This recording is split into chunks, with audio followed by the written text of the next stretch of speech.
नमस्कार। स्वागत है आपका इंडिया गेट टीवी पर। मैं हूं अजय सेतिया। मित्रों, सुप्रीम कोर्ट ने पहले 2022 में और फिर अभी पिछले महीने भी कहा कि निचली अदालतों को जमानत के मामले में लचीला रुख अपनाना चाहिए। 7 साल से कम अपराध वाले मामलों में तुरंत जमानत दे देनी चाहिए। चीफ जस्टिस चंद्रचूड़ ने तो सार्वजनिक तौर पर इस बात पर नाराजगी का इजहार भी किया था कि निचली अदालतें जमानत पर विचार किए बिना ही आरोपी को जेल भेज देती हैं। इस संबंध में एक डाटा तैयार करवाया गया तो पता चला कि 3-4 राज्य तो ऐसे हैं जहां मैजिस्ट्रेट आरोपी को सीधा जेल ही भेजते हैं, जमानत पर विचार ही नहीं करते। और नतीजा यह निकला है कि उन राज्यों की जेलें भर गई हैं। सुप्रीम कोर्ट 21 मार्च को इस संबंध में सुनवाई कर रही थी तो अदालत ने यहां तक कहा कि जो मैजिस्ट्रेट जमानत के सिद्धांत का पालन नहीं कर रहे उन्हें दोबारा ट्रेनिंग के लिए भेज दिया जाए और ड्यूटी से फिलहाल हटा दिया जाए।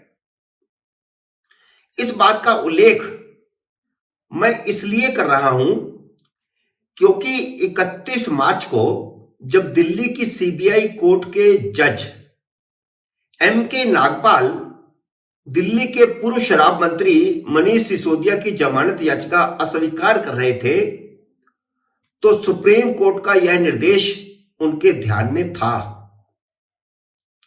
इसलिए अपने 34 पेज के फैसले में जज ने यह उल्लेख किया है कि मनीष सिसोदिया शराब घोटाले का मास्टरमाइंड है, इसलिए उसकी जमानत याचिका को अस्वीकार करना सुप्रीम कोर्ट के दिशा निर्देशों का उल्लंघन नहीं है।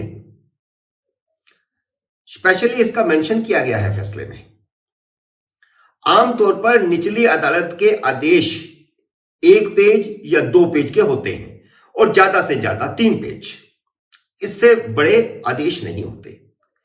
लेकिन मनीष सिसोदिया के मामले में जज ने 34 पेज का फैसला लिखा है और अपने फैसले को उचित ठहराते हुए जज ने यह भी लिखा कि मनीष सिसोदिया छोड़ने लायक नहीं है।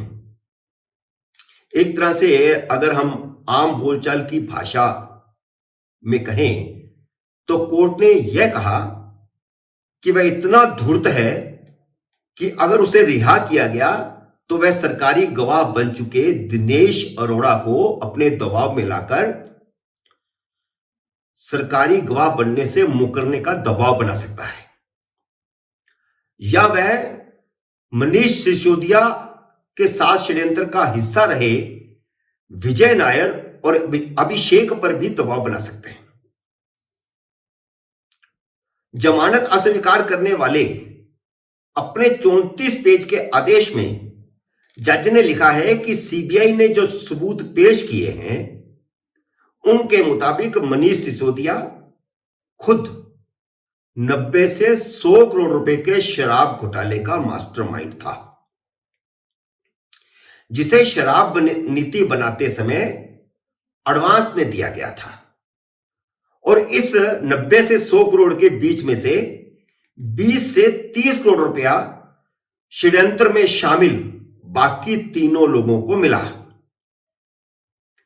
दिनेश अरोड़ा उनके साथ दिल्ली में कोऑर्डिनेटर था, जो अब सरकारी गवाह बन चुका है, और विजय नायर दक्षिण की लॉबी के साथ कोऑर्डिनेट कर रहा था, जिसमें तेलंगाना के मुख्यमंत्री चंद्रशेखर राव की बेटी कविता का नाम भी आया है और सीबीआई उससे भी पूछताछ कर रही है। अदालत ने यह भी कहा कि इस समय जमानत नहीं दी जा सकती क्योंकि आम आदमी पार्टी के वरिष्ठ नेता की रिहाई से चल रही जांच पर प्रतिकूल प्रभाव पड़ सकता है और इसकी प्रगति भी गंभीर रूप से बाधित होगी, क्योंकि अभी जो प्रगति चल रही है जांच में सीबीआई की और ईडी की, वह बाधित हो जाएगी अगर मनीष सिसोदिया को इस समय जमानत दी गई तो। सिसोदिया की जमानत के लिए दी गई दलीलों में कहा गया था कि जब बाकी सब अभियुक्तों को जमानत दे दी गई है तो मनीष सिसोदिया को जमानत क्यों नहीं दी जा रही। इस पर जज ने कहा कि मनीष सिसोदिया की बाकी अभियुक्तों के साथ तुलना नहीं की जा सकती, मुकाबला नहीं किया जा सकता, क्योंकि बाकी तीनों षड्यंत्र का हिस्सा थे, जबकि सिसोदिया घोटाले का मास्टरमाइंड था। यहां तक कि कोर्ट ने मनीष सिसोदिया की जमानत भी उनकी पत्नी की मेडिकल कंडीशन के आधार पर भी खारिज कर दी। दलील यह दी गई थी कि मनीष सिसोदिया की पत्नी बहुत बीमार हैं, उन्हें देखभाल की जरूरत है, इसलिए मनीष सिसोदिया को जमानत दे दी जाए।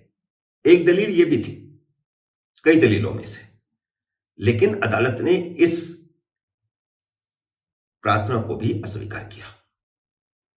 अदालत ने कहा कि मनीष सिसोदिया के भागने का तो कोई खतरा नहीं है, लेकिन वह सबूतों को नष्ट कर सकता है। जैसे उसने 10 फोन नष्ट किए, 10 मोबाइल फोन नष्ट किए। सीबीआई के विशेष सरकारी वकील डीपी सिंह ने जो कहा वो बहुत मजेदार है। उन्होंने कहा कि कोई व्यक्ति तब तक संत है जब तक उसकी अनियमितताओं और अवैधताओं का पता नहीं चलता। तो ये बहुत बड़ी बात सिसोदिया के बारे में अदालत में कही गई। एक और महत्वपूर्ण बात, जैसे आम आदमी पार्टी के सारे नेता मनीष सिसोदिया को दुनिया का सबसे बेहतरीन शिक्षा मंत्री बताकर मोदी सरकार पर आरोप लगा रहे हैं कि उसे बढ़िया शिक्षा व्यवस्था के कारण जेल भेजने का इनाम दिया गया है, तंज कस रहे हैं प्रधानमंत्री पर। और एक बार तो केजरीवाल ने यहां तक कहा कि उन्हें नोबेल पुरस्कार मिलना चाहिए। ठीक उसी तरह सिसोदिया का वकील भी कोर्ट में बार बार सिसोदिया को शिक्षा मंत्री ही बताता रहा, जबकि उसकी गिरफ्तारी शराब मंत्री के नाते हुए शराब घोटाले में हुई है, और अदालत कह रही है कि वह शराब घोटाले का मास्टरमाइंड था। और केजरीवाल ने मोदी की डिग्री के मामले में हाईकोर्ट से मात खाने के बाद 1 अप्रैल को जो प्रेस कॉन्फ्रेंस की, उसमें भी सिसोदिया के शिक्षा मंत्री के नाते तारीफ की गई और यह कहा गया क्योंकि उन्होंने बहुत बढ़िया काम किया और देश भर में, नरेंद्र मोदी तो अनपढ़ है, उन्होंने देश भर में 7,000 स्कूल बंद कर दिए, जबकि दिल्ली ने बढ़िया काम किया, मनीष सिसोदिया ने बढ़िया काम किया तो उसको जेल में डाल दिया। हालांकि केजरीवाल ये झूठ बोल रहे हैं, क्योंकि प्राथमिक शिक्षा राज्यों का विषय है, केंद्र सरकार का विषय नहीं है। केंद्र सरकार ने स्कूल बंद नहीं किए। जो स्कूल राज्यों में वाइबल नहीं होते वह राज्य सरकारें बंद करती रहती हैं और नए स्कूल खोलती भी रहती हैं। लेकिन केजरीवाल लगातार सिसोदिया की तारीफों के पुल बांध रहे हैं। हैरानी यह है कि कोर्ट ने एक दिन पहले ही सिसोदिया को प्रथम दृष्टया दोषी माना है। इसके बावजूद केजरीवाल शिक्षा मंत्री लगाए हुए हैं। मित्रों, उम्मीद है मेरा यह विश्लेषण आपको पसंद आया होगा। मेरे इस वीडियो को लाइक करिए, शेयर कीजिए। अगर आपने मेरे YouTube चैनल को सब्सक्राइब नहीं किया तो कृपया सब्सक्राइब कीजिए और घंटी का बटन भी दबाइए, ताकि जैसे ही मेरा नया वीडियो आए आपको सूचना आए। मेरे नए वीडियो का करिए इंतजार। तब तक नमस्कार।